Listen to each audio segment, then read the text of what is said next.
Good almost afternoon, ladies and gentlemen. Oh God, this is Lounging with Lisa, the video series that has me lounging while coming at you. Thoughts of the day. You know, I bled through that one Band-Aid. I thought I'd let you know the latest, but I was able to get through the dishes. I probably shouldn't have, ladies and gentlemen, because a lot of standing, you know what I'm saying, with blood moving around. So I noticed after that my Band-Aid was kind of saturated. It's one of those big Band-Aids, but George, God love and bless, you know, I went over next door to Bob's. That's what we call Mother, Bubby. And I stole her supplies. I don't have Band-Aids here. Are you kidding? I never have anything. I do. I have a first aid kit in Edna, but I knew I didn't have anything big enough. So, yeah, I went into Spencer's room and told him what happened. He's like, yeah, they're in the drawer in the bathroom, like real concerned. And George, God love, as soon as he woke up, came darting over here wildly. At that point, I was in the bedroom with my leg elevated. I had changed the bandage. And asked if I needed anything, and he brought me ice to put on it from the freezer. All this, I'm gonna adopt George, get rid of Spence. Just kidding. Spencer was just tired. I'll let it go this time. I mean, they had a rough night, I guess. So, yeah, I have clothes to hang on the line because I washed them last night, and I'm gonna hang them up today because we're living in the old-fashioned way without the gas, and that's why I'm injured. But George offered to hang the clothes up, and I said, oh God, no. I don't even have enough clothespins. I don't know where, oh, I do know where they went. This holiday season, since I'm a broke loser, I went and bought a bunch of, like, kind of cheap candy, nothing too exciting. Actually, Perpetual bought it. Any candy that was good in that batch was from him, like the miniature, I don't know, Snicker bars, whatever you want to say. And I filled bags, you know, those pastry bags or what have you that have snowmen on them or Clearly my hair is going to drive me nuts. I'm back. I actually paused to pull my hair. It was driving me nuts. Now it looks like there's a butterfly flying out of it.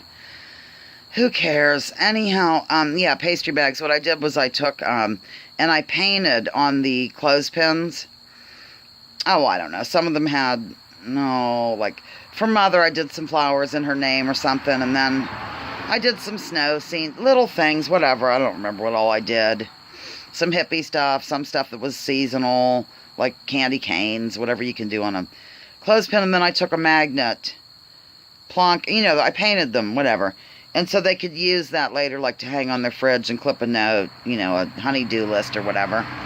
And this was my big splurging. And so I clipped those onto the bag and filled them up with some candy and drove around the world with them and gave them out. That's what I did this Christmas. So therefore, I don't have many clothespins left, although Perpetual bought me some smaller ones with which to do crafts at some other time. So, anyhow, I have to kind of arrange the clothes in a different, weird manner, and it's hilarious anyway, because we have an actual clothesline, you know, one of those umbrella ones, I think they call them, where they're square and they have a bunch of different things, and they, you know, it's not like clear across the yard, it's in one area, and it kind of spins, and, well, he had to move that when Todd was on his leash and everything, ladies and gentlemen, and in his harness because he might get tangled up in it. So now we can't find the hole to put it back in. It's just like leaning over in the side yard.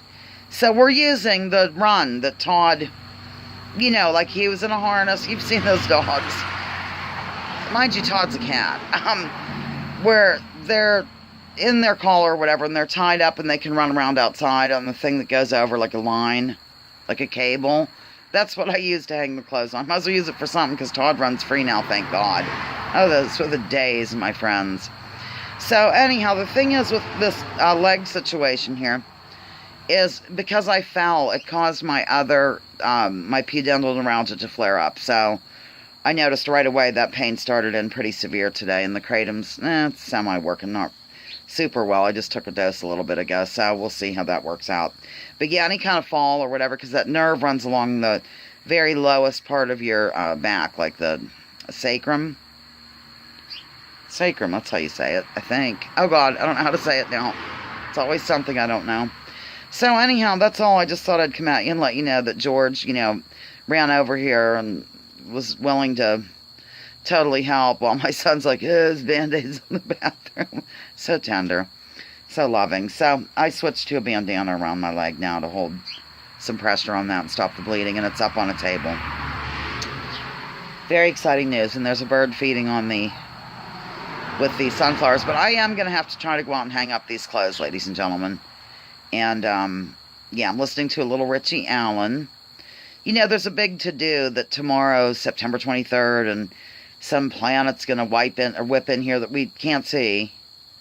We can't see a planet yet. It's entering an area that's going to affect us and maybe even collide with the Earth. All this jazz. Oh, it's too much. So anyhow, he interviewed some people about it. It's, honestly, ladies and gentlemen, any of these people that plan these dates, it just never turns out. And yet people still go on expecting them to be right the next time.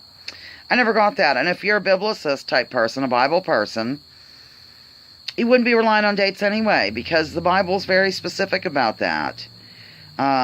No man will know the hour or the time or the day or whatever, the blah, blah, blah. But then again, Jesus also said that those who were standing before him wouldn't, like, they would be alive when he returned. So, you know, it's all very interesting, ladies and gentlemen. So, I think there are definitely groups of Christians that don't mess around with that.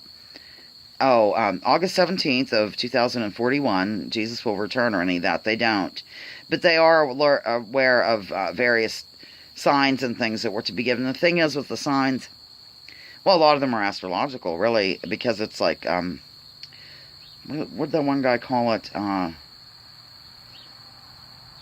Astrological theology or something like that. A lot of it's based on that, that's what I'm saying. But, where was I? Oh, yeah, they've kind of kept an eye out for things lining up or an increase in earthquakes and all that.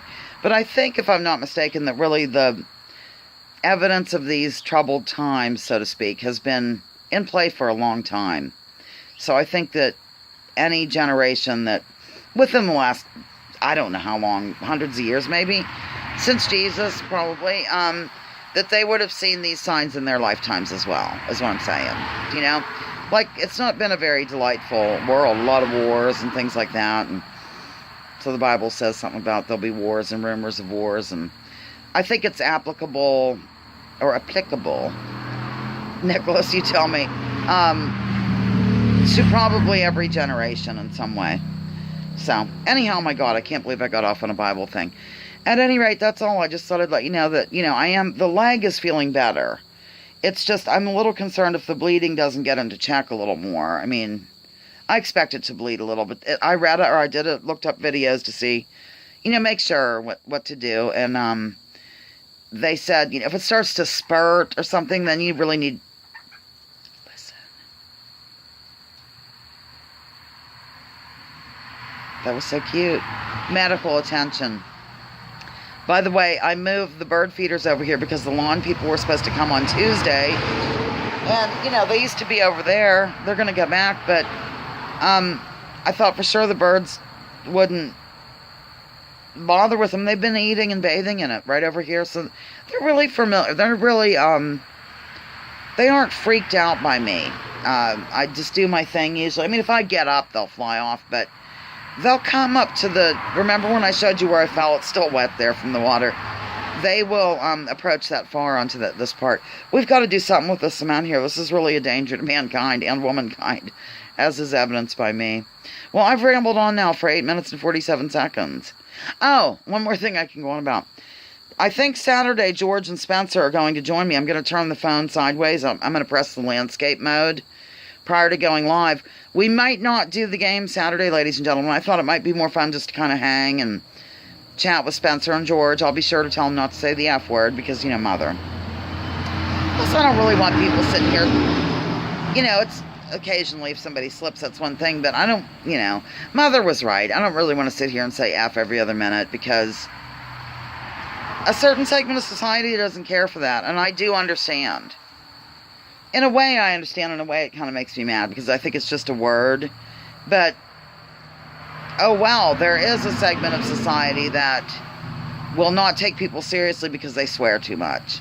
They say the F word too much. I've even sent really good videos of, I think it was secular talk back in the day, to some people. And they liked his message, but they couldn't get through the video because he said F too much. Now I don't know, that's a little, I don't know, ladies and gentlemen, you tell me what you think. I'm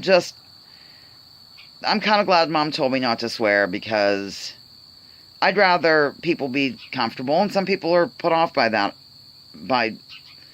If I occasionally make a mistake, it's one thing, but to use the F word every other minute would maybe delegitimize any other thing I'm trying to say. How's that? Okay, now I've gone almost 11 minutes. Lounging with Lisa, the video series that has me lounging while coming at you with thoughts of the day. Join me, join others. Draw up your political identities. Let's focus on issues and leave labels at the door and investigate before you judge. And if you get injured, try to wash the wound to the best of your ability. Put pressure on it and try to elevate. Lounging with Lisa, the video series that has me lounging while coming at you with thoughts of the day. Bye-bye.